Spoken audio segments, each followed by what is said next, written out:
Nesse período, se vocês lessem os editoriais do Estadão, do Estado de São Paulo, que refletiam em parte as opiniões do Carlos Lacerda, ou eram influenciadas pelas opiniões do Carlos Lacerda, ele descrevia um Brasil que se desmantelava, que se desorganizava, que ia para a confusão, para o caos. É o DN que fazia essas críticas. E a crítica principal era a elevação da taxa de inflação, que foi subindo, chegou a 19% ao ano. Essa inflação aqui é o motivo, assume o Jânio aqui, em 61. Ele tem uma bandeira, um slogan de anticorrupção, né? O seu símbolo na campanha é uma vassoura. E em 61 ele acaba com vários fatores que causariam inflação. A primeira preocupação é o déficit público, e para reduzir o déficit público, ele acaba com o subsídio para o papel da imprensa. A imprensa importava papel sem impostos. Essa é uma época de grandes impostos de importação. O Brasil está protegendo a indústria nacional. Ele restabelece o imposto de exportação para o papel de imprensa. Vai à televisão, que era uma coisa nova naquele período, leva um Estadão de domingo. Hoje já não é assim, mas o Estadão de domingo era um jornal com 200 páginas, 300 páginas, e no Estadão está o pensamento da UDN, o Lacerda. Ele fala, olha, é um absurdo que nós estejamos pagando pelo papel de imprensa, para um jornal deste tamanho, e extingue o subsídio. É um ato de coragem e de loucura, né? Porque, na realidade, nós não estávamos pagando, nós estávamos permitindo a importação de papel de imprensa sem impostos. Acaba com o subsídio ao trigo, mesma coisa. Tudo isso através da Instrução 204. Instrução 204 da SUMOC, na tentativa de, vamos dizer, levar a economia brasileira para preços de mercado menos subsidiada e reduzir, por causa disso, o déficit público e acabar a inflação. Não resiste, ou não quer resistir, apresenta sua renúncia ao Congresso Nacional, mencionando forças ocultas. E acho que todos imaginam que ele esperava que o Congresso Nacional dissesse não, fique, por favor, e lhe desse poderes especiais. Mas o Congresso Nacional aceita a sua renúncia e o vice-presidente era o Jango Goulart, líder político do PTB, apoiado pelos sindicatos. Os militares não deixam que ele assuma. Aí há uma negociação, assume somente como presidente de um governo parlamentarista. E o primeiro-ministro deste governo parlamentarista é o Tancredo Neves. Um presidente fraco. Em 1963, volta o presidencialismo. Em 1964, a inflação aponta para 60% ao ano. E há o golpe militar, que derruba Jango Goulart do governo, fecha os sindicatos, logo começa a luta armada dos universitários, estudantes, professores, operários que se colocam contra o golpe militar. Então, de 1964 a 1973, a inflação desce de 60% para 20% ao ano. Em 1974, a primeira crise do petróleo, ela pula para 40% e aí nunca mais para de crescer até 1994. Em 1994, ela chega a mais que 2.000% ao ano. Façam as contas, é 40% ao mês. aqui ela vai até 1983, 85, quando assume o primeiro presidente civil, ela chega a 200%. Aqui há 5 planos de reforma, 1, 2, 3, mais ou menos 5. O Cruzado, o Bresser, o Verão, o Collor e o Real, 5 planos, que derrubam a inflação por um curto período de tempo, e depois ela volta, acabando em 2.000%, e aqui ela cai para 6% ao ano, e assim tem se mantido. Essa é uma inflação latina. É um dos exemplos de inflação latina. A Argentina tem inflação latina, o Chile tem inflação latina. Todos os países da América Latina têm inflação alta.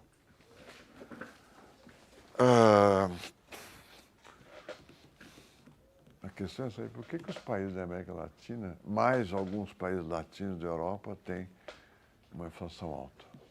É uma pergunta sobre um fenômeno do passado, mas um fenômeno robusto, né, forte, presente, assim, claro. País latino, tanto que a inflação ficou batizada de latino. O que eles têm em comum? Uma razão seria que as suas línguas, os vernáculos desses países têm origem no latim. Mas aí a Romênia também tem e não teve inflação alta. A outra explicação é que eles são países católicos, então pode ser que a religião católica gere inflação. Os países protestantes não têm uma inflação tão alta. A discussão vai ser sempre, como no caso da Alemanha e como até hoje, é o déficit público, o crescimento da oferta de meios de pagamento ou os preços. A discussão desse período inflacionário tem 2 polos de argumento. O monetarista latino-americano, e o estruturalista, também o estruturalista latino-americano. Não se deve confundir essa escola estruturalista com o pensamento filosófico estruturalista que está ocorrendo nos anos 60 na Europa, e com Levi Strauss, Roland Barthes e outros, que é uma outra coisa, é um pensamento, é uma escola, vamos dizer, filosófica ou de semiótica. O nosso estruturalismo tem o mesmo nome, mas é uma outra coisa, mais simples, e eu vou explicar já. Então, durante todo esse tempo, há essa divisão. A inflação é causada pelo excesso de liquidez, ou a inflação é causada pelos preços.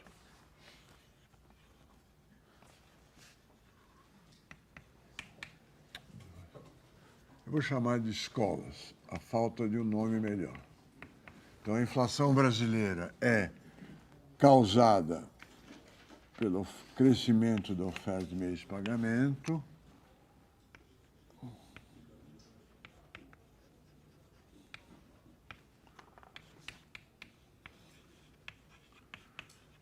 novamente o governo como bode expiatório. O governo, os políticos fazem uma política econômica populista, gastam sem querer aumentar impostos, isso faz com que a liquidez se expanda, a oferta de meios de pagamento se expanda, e isso gera inflação. É o mundo da teoria quantitativa da moeda. E os estruturalistas, que seriam keynesianos, descendentes dos keynesianos, mas essa é uma escola de pensamento latino-americana, dizem, não, é o crescimento autônomo de vários preços, PI, PJ,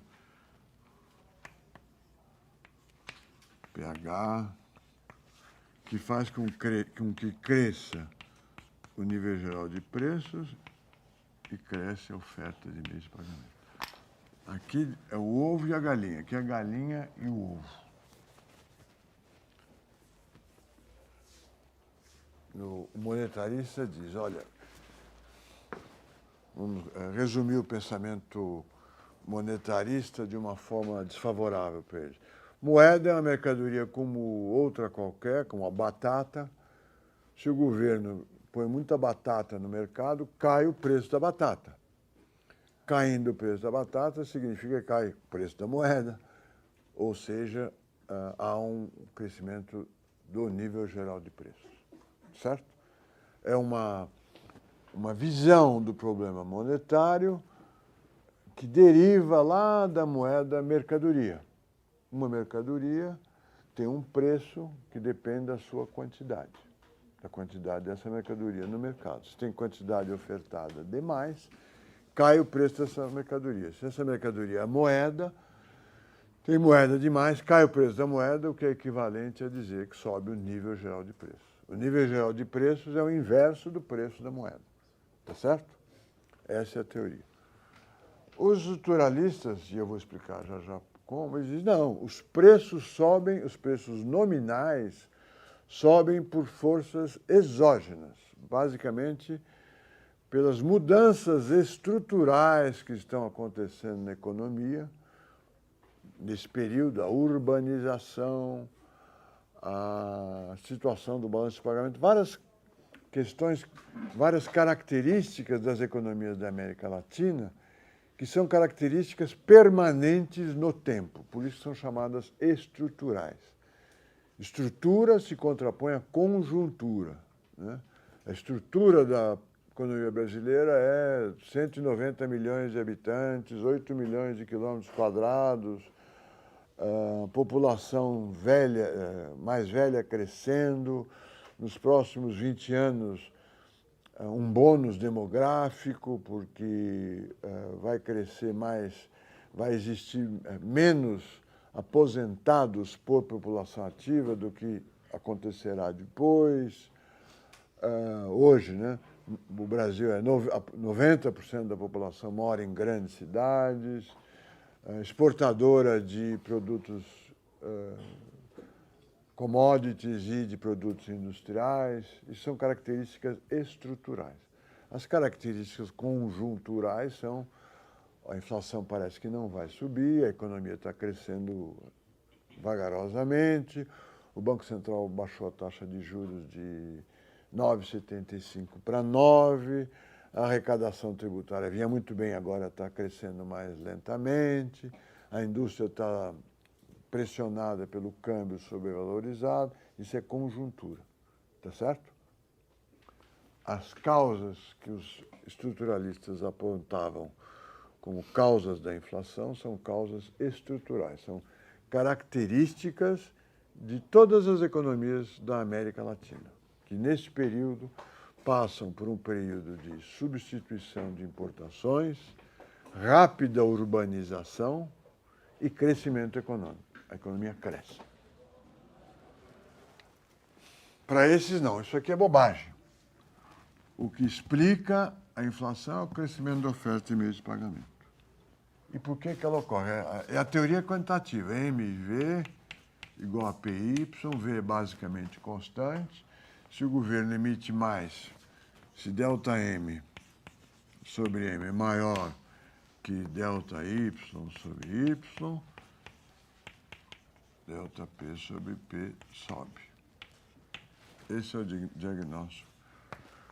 Quem que são os economistas, os principais economistas que se colocam do lado desta tese? Otávio Gouveia de Bulhões, que é um professor da Fundação Getúlio, da Universidade Nacional do Rio. Chamava-se, na época, só Universidade Nacional. Hoje seria o FRJ. Depois é ministro da Fazenda de 1964 a 1967. O professor Mário Henrique Simonsen,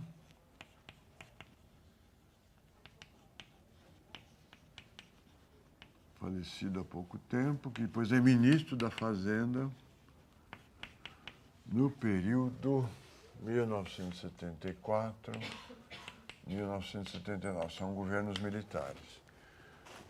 O Eugênio Goudin, que é um professor, que é ministro da Fazenda por um ano só, eu acho que é em 1954, 55, quando Getúlio se mata e há discussão quem vai ser o vice, quem não vai ser o vice.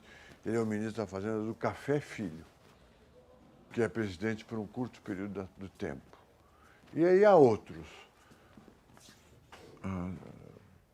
Aqui na faculdade, os professores que foram estudar em Chicago, né? O Martoni, o Adroaldo,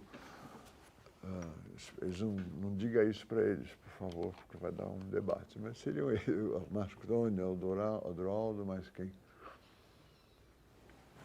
O Bonacide, que não existe mais, que ganhou um prêmio na Universidade de Chicago.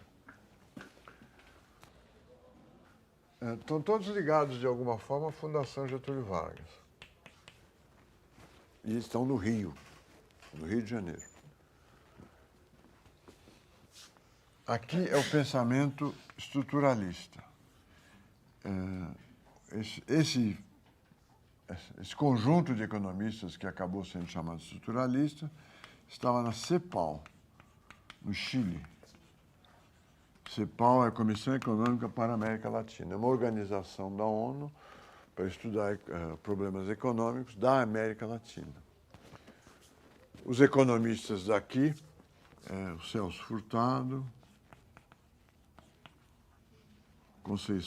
Maria da Conceição Tavares,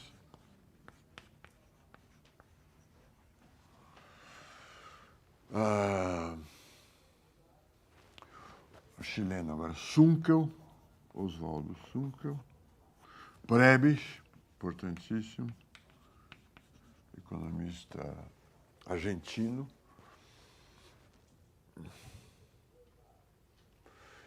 e outros. Onde é que está a USP aí? A USP está mais para cá, sim.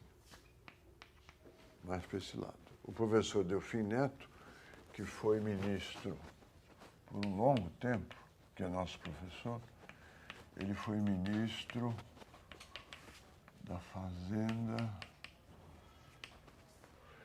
vamos ver a data, é 1969, 1974.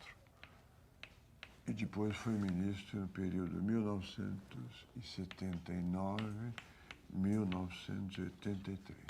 Então, aqui é 4 anos, são 9 anos de ministério. Eu diria, como se eu tivesse que caracterizar a FEA, eu diria que ele é um representante da FEA, ele é mais para cá do que para cá. Mas a FEA é eclética, essa escola onde vocês estão. A Unicamp está, sem dúvida, deste lado aqui. Porque lá eram professores Conceição Tavares, Beluso, João Manuel. Eles têm uma linguagem, vocês lendo os artigos deles, um jargão diferente do nosso. Aqui na escola teríamos o Pastore deste lado, Afonso Pastore. Além, eu falei do Adroaldo, Celso Martoni. Mas o Pastore é era assistente do Delfim. É um brilhante monetarista que escreve brilhantes artigos no Valor Econômico atualmente. A proposta dos monetaristas é controlar a oferta de meios de pagamento. Esse é o caminho. É uma proposta conservadora e permanente no pensamento conservador. Então, monetaristas. A proposta é controlar. Na realidade, nossa, é controlar a base, né? O crescimento da base. Nós estamos no período em que o último dinheiro, o dinheiro mais importante, o que não tem risco nenhum, é este aqui, ou o depósito à vista. Então, a proposta é controlar a base. Como é que estava organizado o sistema monetário brasileiro? Era uma organização, uma não organização. O Banco do Brasil, que foi fundado em 1808, e depois fechou, e depois abriu, agora não tenho história na cabeça. O Banco do Brasil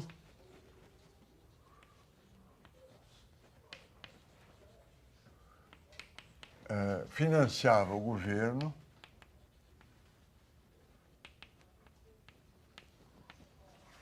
através de duas carteiras, a Demob, através da carteira Demob. Ou seja, o governo precisava de dinheiro, pedia empréstimo ao Banco do Brasil, o Banco do Brasil emprestava e ele era também o banco emissor, ele aumentava a quantidade de meios de pagamento, sem que houvesse títulos públicos, eles eram irrelevantes, porque a inflação é alta e os juros que se cobram na economia brasileira nessa época são juros nominais fixos, não há correção monetária. Isso é até 1945. Vocês vão ver que é uma longa história. Em 1945, vamos colocar até 1945. Em 1945, acabou a guerra, começa um novo tempo, cria-se a SUMOC, Superintendência da Moeda e do Crédito. Essa SUMOC foi criada como o embrião para um futuro Banco Central. Estamos criando uma organização semelhante à organização de outros países do mundo.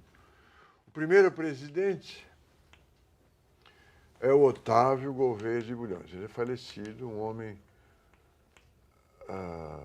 muito respeitado, cujo apelido entre os amigos era, ou entre os economistas, era o Santo. Por quê? Porque de intenções claras, conhecidas e sempre trabalhando no sentido de fazer valer as suas convicções, de uma forma reta, por isso que é santo. Assumindo a presidência da SUMOC, a primeira coisa que ele fez foi fazer com que os depósitos compulsórios do Banco do Brasil fossem feitos na conta da SUMOC. Ele queria controlar a quantidade de empréstimos do Banco do Brasil. O Banco do Brasil era um banco, como é hoje até, que, como ele fazia o papel do Banco Central, o depósito compulsório ficava com ele mesmo. Portanto, não tinha limite para a sua política de empréstimos. É como se o Banco Central fizesse empréstimo e falar, mas a pessoa tem empréstimo, depósito compulsório, mas é nele mesmo. Então, o Otávio Gouveia de Bulhões falou, não, os depósitos compulsórios do Banco do Brasil têm que ser feitos à conta da SUMOC. Essa foi uma decisão importante, noticiada, inesquecível. Eu não tinha nascido aí, mas está em todos os livros de história do Brasil.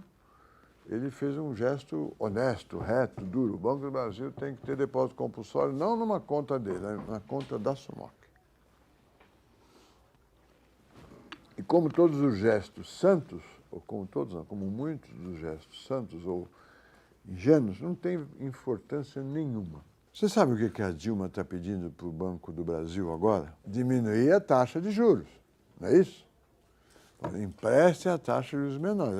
O Tesouro Nacional é o acionista majoritário do Banco do Brasil e da Caixa Econômica Federal. Suponha que isso cause algum problema ao Banco do Brasil. Não acredito que cause, mas suponha que cause. Qual o presidente do Banco do Brasil vai ficar acordado noites e noites preocupado se ele vai quebrar? Não vai mudar a vida do Banco do Brasil. Ele é um banco do Tesouro Nacional. Está fazendo tomando uma decisão determinada pela presidente da República, que representa o controlador majoritário do Banco do Brasil. E segundo, é o maior banco do Brasil, provavelmente. Não pode quebrar. Está certo? É impossível imaginar isso. Fora que não há razão para ele quebrar. Ele tem um comando direto mercado, sem dúvida, mas do presidente da República. O que se gostaria, em termos de boas práticas, é que, se ele tiver prejuízo, acho que não terá, mas se tiver, que isso aí seja lançado claramente na contabilidade com uma dívida do Tesouro para com o Banco do Brasil. Mas esse é um detalhe de registro, né? Porque foi o Tesouro que pediu para fazer isso. Não terá prejuízo, mas se tivesse. Mas ele é um banco que não é o Banco Central, mas é tão forte quanto o Banco Central, ou um pouco menos forte que o Banco Central. Em 1945, o Banco do Brasil, com depósito compulsório na SUMOC ou não na SUMOC, teria a política de empréstimo que ele quisesse ter. A SUMOC é uma superintendência. O Banco do Brasil é um gigante que financia o Brasil inteiro. Então, o gesto do Otávio Gouveia de Bulhões é um gesto de primeiro passo de organização do sistema monetário brasileiro, mas ele não tem resultado. O Banco do Brasil fala, vou ficar sem liquidez amanhã. Não existe isso, certo? Porque ele é muito grande e, se ele, vamos dizer, desobedecesse, emprestasse mais do que era permitido com os depósitos compulsórios, ele seria atendido imediatamente. E a conta da SUMOC está no Banco do Brasil. A SUMOC não é banco. Então, ele deposita, o nome do titular da conta é SUMOC, mas a conta está no Banco do Brasil. E ele não quebra, porque ele é muito grande. São várias razões. A primeira é que ele tem um comando, uma ligação direta com o Poder Executivo, não com a SUMOC. O presidente da República fala com o presidente da SUMOC de vez em quando. Com o presidente do Banco do Brasil fala sempre. Segundo, o depósito compulsório, que ele é obrigado a fazer, ele faz numa conta da SUMOC. É um gesto importante, mas de pouco efeito, porque a conta da SUMOC está no Banco do Brasil. Tá certo? Você pedir para o Bradesco, agora o teu depósito compulsório vai ser maior, ele vai achar ruim, porque é um depósito compulsório no Banco Central, ele não é um banco governamental, ele vai ter sua capacidade de empréstimo realmente limitada.